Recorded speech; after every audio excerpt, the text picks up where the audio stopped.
Salut à tous, bienvenue dans cette nouvelle vidéo. On va évoquer les dernières infos concernant le Paris Saint-Germain. Énorme bombe, hein, énorme info en fin de vidéo. Nono est avec nous, salut Nono. Salut Sacha. Nono, le Paris Saint-Germain a réglé le problème Gabriel Moscardo. Le PSG a décidé officiellement et définitivement d'acheter Gabriel Moscardo dès maintenant et de le prêter pour 6 mois au Corinthians, sachant que le joueur n'est pas disponible vu qu'il est sur la touche pour 3 mois. Le joueur arrivera donc cet été à Paris, montant du transfert 20 millions d'euros plus 2 millions d'euros de bonus. Est-ce que le Paris Saint-Germain a bien fait les choses en le reprêtant 6 mois, sachant qu'il ne sera pas disponible pendant plusieurs mois et que là ça ferait déjà une arrivée cet été. Donc je pense que pour ma part, je peux me tromper, on ne peut ne pas être d'accord avec moi, mais je trouve que le Paris Saint-Germain a bien travaillé, alors que peut-être, ne serait-ce que l'année dernière ou il y a 2 ans, il l'aurait quand même fait venir cet hiver, malgré qu'il soit blessé. Là, en tout cas, je pense que c'est bien fait. Eh ben, les dirigeants ont bien fait, ils ont laissé le temps à la récupération, prêté en même temps, donc il aura du temps de jeu en même temps, donc très très bien, très bon travail. Donc voilà. Et qu'est-ce que tu penses du fait que apparemment il y a plusieurs médias qui ont dit que le PSG travaillait très mal sur le dossier Lenny Yoro, alors que Lenny Yoro n'est même pas au Paris Saint-Germain. Qu'est-ce que tu trouves un petit peu du comportement d'Olivier Létang, ancien directeur sportif du Paris Saint-Germain, qui nous explique que même 300 millions, Lenny Yoro restera à Paris, sachant qu'il ne devrait pas faire trop le malin, parce que Lenny Yoro refuse de prolonger à Lille et qu'il est sous contrat jusqu'à l'été 2025. C'est-à-dire qu'on est à 1 an et demi de la fin de son contrat. Et cet été, peut-être qu'il pourra le vendre moins cher que cet hiver. En quoi Olivier Létang se sent autant supérieur? Est-ce qu'il a des comptes à régler avec le Paris Saint-Germain?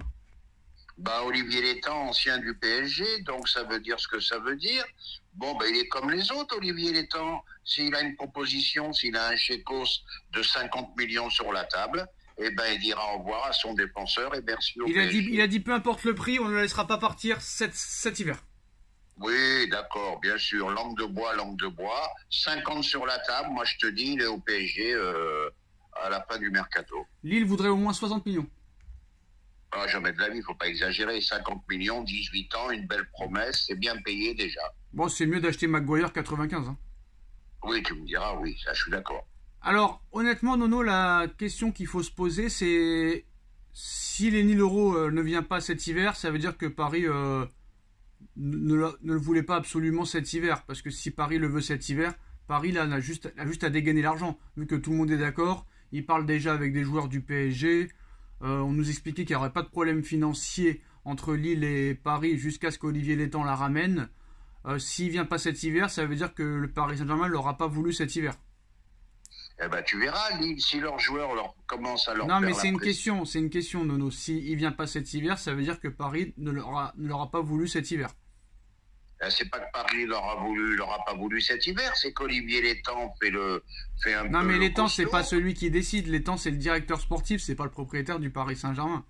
Donc, à un moment oui, mais je donné, suis d'accord, mais Létang, ce que tu oublies, Létang, c'est quand même le président de Lille, c'est le vendeur. Et s'il dit non, c'est non. Ah non, le vendeur, c'est le propriétaire. Le vendeur, c'est le propriétaire, Nono, quand même. Oui, d'accord. Mais moi, je te dis, j'en démords pas. Un chèque de 50, entre 50 et 60 sur la table, ils feront comme les copains, ils ont besoin d'oseille, ils vendront. Il faut pas que le dirigeant du PSG croie que la Real Sociedad est la finale de la Ligue des Champions. Hein. Si tu passes les huitièmes, c'est tout à fait normal. Et après, en quart, il peut t'affronter un City ou un Bayern. Et moi, je trouve que tu es très léger au niveau défense centrale, en tout cas. Là, au niveau défense centrale, ça ferait beaucoup de bien. Ça fait toujours des doutes sur Marquinhos. Skriniar, donc, n'est plus là. Non, mais Nono, en fait, il faut répondre aux questions que je pose. S'il ne vient pas, Lenny Yoro... Je réponds à tes questions, ça ferait du bien. Non, parce que le problème, comme d'habitude, tout le monde va te défendre. Mais là, je suis en train de t'expliquer que s'il ne vient pas, ça va risquer d'être très léger en défense centrale. Et toi, tu me dis, c'est bien s'il est là. Non, mais à un moment donné, si il ne vient pas, t'as pas de remplaçant à... Skriniar et t'es très léger derrière. Et s'il y a d'autres blessures, comment tu fais? Ça, j'ai l'impression que Campos, il anticipe jamais ça. Donc, faut répondre un petit peu aux questions qu'on pose, quoi. Sacha, c'est toi qui écoutes pas. Qu'est-ce que je viens de te dire? Je viens de te dire que s'il vient pas, on sera en difficulté. Pourquoi? Non, t'as pas dit du tout ça, c'est pas vrai. Tu as dit que s'il venait, ça ferait beaucoup de bien. Eh ben voilà, ça veut dire ce que ça veut Bah dire. ça veut dire que t'as pas dit ce que tu prétends avoir dit. Alors je répète, s'il vient pas, ça serait dommage, parce que pourquoi toujours des doutes sur Marquinhos, Skriniar out, et après tu n'aurais plus beaucoup de solutions, à part de mettre Hernandez en défense centrale. Voilà. Et après, c'est moi qu'on traite de tortionnaire envers Nono. C'est quand même assez marrant. À un moment donné, il faut rappeler à l'ordre. Hein. Je suis désolé, quand on pose des questions, il faut répondre aux questions et pas à côté. Si vous n'êtes pas content, vous pouvez changer de chaîne et aller voir d'autres youtubeurs. Et l'information, Nono, bah on en avait parlé il y a quelques jours. Hein, à croire que on est une meilleure presse que certains. Sûrement beaucoup vont rigoler sur leur canapé là. Mais j'en démords pas. Hein, on est peut-être plus compétent que d'autres.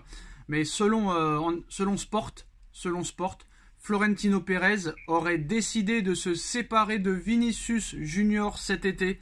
En cas d'accord avec Kylian Mbappé, le président espagnol ne serait pas satisfait à 100% du joueur, de son comportement et de son efficacité et de son apport depuis ces derniers mois. De plus, pour Florentino Pérez, le joueur français serait le meilleur joueur du monde à l'heure actuelle et passerait devant Vinicius.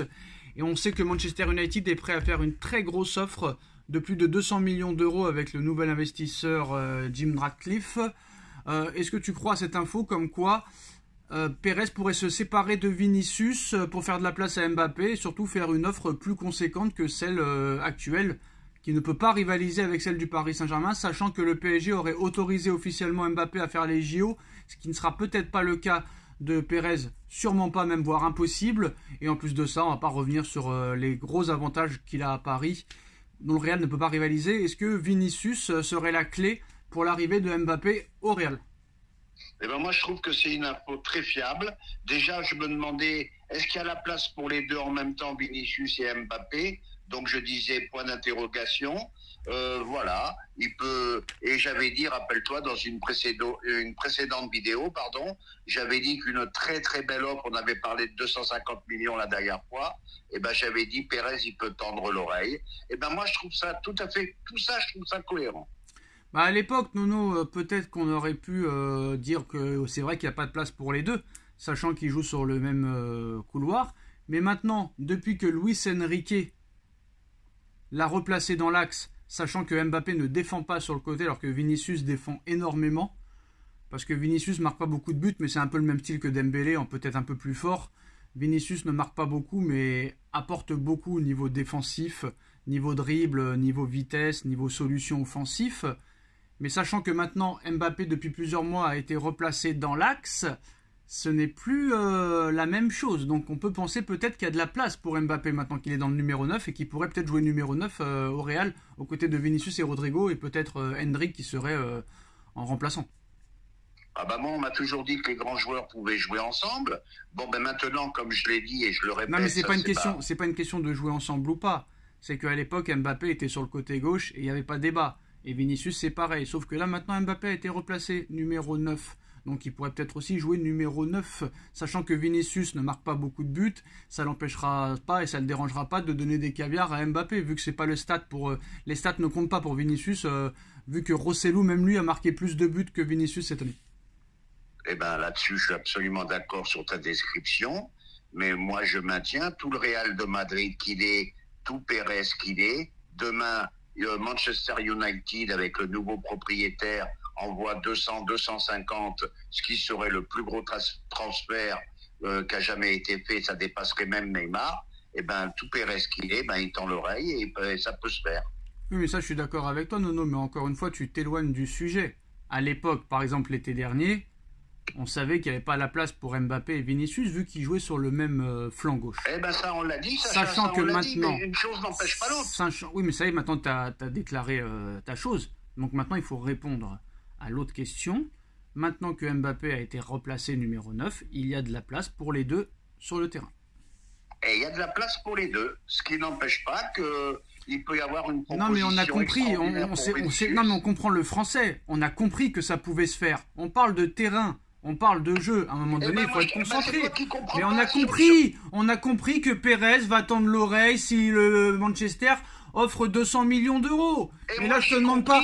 Là, Nono, je te demande pas. Je te demande pas si tu veux un dessert. Je te demande le plat. Je te demande le plat. C'est bon, on a compris 4 fois, alors répète-le.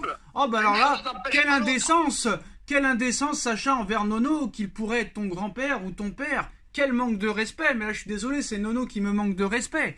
4 fois je te parle d'une chose, 4 fois tu me réponds, Pérez va tendre l'oreille s'il y a une offre de 200 millions. Oui, Nono, je suis d'accord avec toi, mais je parle du terrain. Je parle du terrain. Au terrain, je te l'ai dit 4 fois qu'ils peuvent jouer ensemble. Et en espagnol. Eh ben c'est encore faux.